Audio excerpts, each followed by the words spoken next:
What is up, you guys? My name is Rachel Graham, and I'm a registered nurse, a digital creator, and a mom. Did you know that your kidneys filter about 50 gallons of blood every single day? As a dialysis nurse, I've seen firsthand what happens when they stop working. And trust me, you want to protect your kidneys now, not later. So in this video, I'm going to show you 5 simple science-backed habits to keep your kidneys strong for life, because we want to take care of them now, so you never need to see me at UW Hospital for dialysis, okay? So, what are the kidneys? So your kidneys are 2 like little bean-shaped organs, and they're located just below your rib cage. What they do is they filter your blood, they remove waste, they balance the electrolytes in your body, and they control blood pressure. They do so much, you guys. When your kidneys become damaged, you may not even feel this until it's too late. And that's why kidney disease is often called a silent killer. But the good news, most kidney damage is preventable. And that's why we're here. That is why this channel exists, is to help you guys learn, to educate you on how to prevent disease before it happens. So my number 1 tip is stay hydrated. But there's a caveat to that. Do not overdo it, because you actually can overdo it and drink too much water. But I feel like most people will never be at risk of doing that. So drinking enough water is totally essential because it helps flush toxins out of your body and it prevents kidney stones. So you want to aim for 6 to 8 glasses a day, unless your unless your doctor says otherwise. But you know, like I said before, overhydration can actually dilute the electrolytes in your body, which can strain your kidneys as well, especially if you already have another condition like heart or kidney disease. So the balance is very key when it comes to hydration. But as I said, most people, they're not going to overdo it. So check your urine. Pale yellow is the ideal color. If it's like clear, you've had too much water. So tip number 2, cut back on salt and processed foods. I've talked about this in so many videos. I mean, it's all the same pillars of health, you guys. So high sodium is one of the biggest contributors to high blood pressure. High blood pressure is one of the leading causes of kidney damage. So what I want you to do is start reading labels. I want you to aim for less than 2,300 milligrams of sodium per day. And better yet, you guys, cook at home. And that way you can flavor your food with herbs instead of salt. And I'm a victim of this too. I absolutely love salt. So your kidneys and your blood pressure will definitely thank you for monitoring your salt intake. Tip number 3, you want to limit NSAIDs and over-the-counter meds.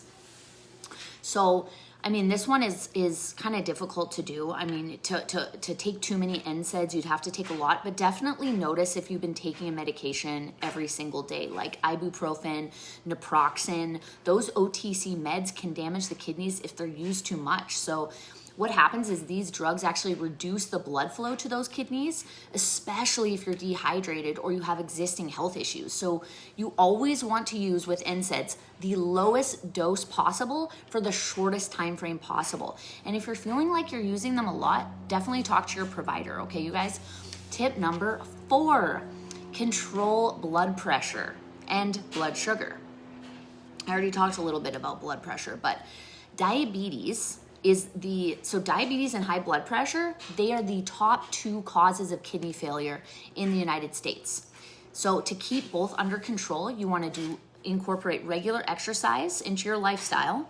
You want to have a low sugar and low sodium diet.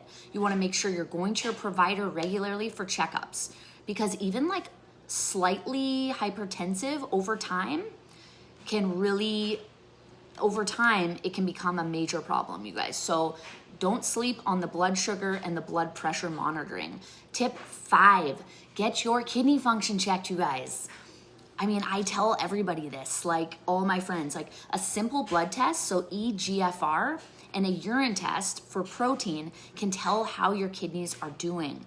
If you have diabetes, if you have high blood pressure, or if you have a family history of kidney disease, you should definitely be screened at least once a year. Again, catching these issues early on, they can prevent you ending up on dialysis or transplant down the road. This is very real and very serious. You know, the amount of people that I talk to in the hospital that had no idea their kidneys were failing is staggering. It's staggering, and that's what's inspired me to create this video. And there's going to be more videos to come on dialysis and kidney function. So I mean, prevention, it's like you've got to think about it like this. There's a lot of diseases, but prevention isn't scary. It is powerful, and it matters what you do today. Please take care of your kidneys, literally like your life depends on it, you guys, because it literally does. When I see people in the hospital that have come out of kidney transplants, it ain't pretty. Like, it is a very, very serious procedure. And that doesn't mean those kidneys are gonna work like this. You're still gonna be on dialysis. So I wanted to just explain a little bit. So what is dialysis? So it is a treatment that does the job of your kidneys when your kidneys cannot do it.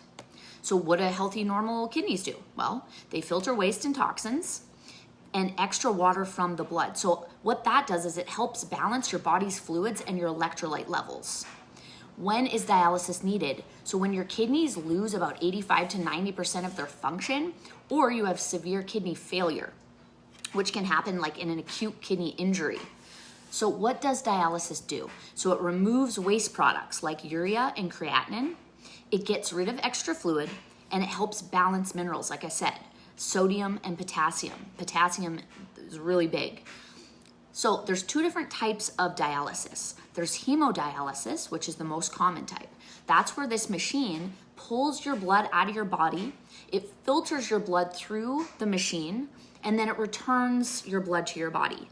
It happens about 3 times a week, Monday, Wednesday, Friday, Tuesday, Thursday, Saturdays. It can happen in the hospital or outpatient, 3 to usually 4.5 per treatment. Then there's peritoneal dialysis, which uses the lining of your belly or the peritoneum as a natural filter. And then a cleansing fluid is put into your belly through a soft tube that's inserted surgically into the stomach. Then it absorbs the waste, and then that fluid is drained out. That can be done at home, and it's done daily. So there's a little very, very quick overview, very simplified overview of what is dialysis. So it's very complex. If you've seen the machine, it's a little scary if you've seen someone connected, but I'm here to try to help you prevent kidney damage. So if you found this helpful, please like and subscribe it. Share it with a friend. If you know someone that could really use some kidney care, maybe they're basically doing everything that I mentioned not to do, they're doing those things. If you know someone who you think is kind of showing signs and symptoms maybe that something's awry, definitely have them get their kidney labs checked out, and send them this video. So until the next one, I hope you guys have a great weekend.